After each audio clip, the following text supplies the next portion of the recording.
Magandang araw mga kagabay, ngayon po September 20, 2024, araw po ng Biyernes. Debosyon natin sa kamahal-mahalang puso ng Panginoon.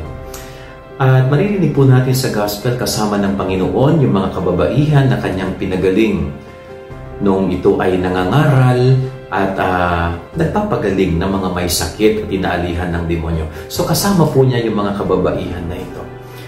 Anong ginawa nila ng mga babae after na sila ipagalingin ni Jesus? Sila po ay sumunod sa Kanya. No? Naging tagasunod ng Panginoon itong mga babae na ito. Hindi sila katulad ng iba na nung sila ay pinagaling ay nakalimutan na nila ang Diyos. Nung sila ay pinagaling ay hindi na sila sumunod kay Jesus. Hindi ho, iba yung ugali nila. Na marunong silang tumanaw ng utang na loob. Kaya after silang pagalingin ni Jesus, sila ay sumama at pinaglingkuran nila ang Panginoon. So ganoon din po sana tayong bilang mga tao.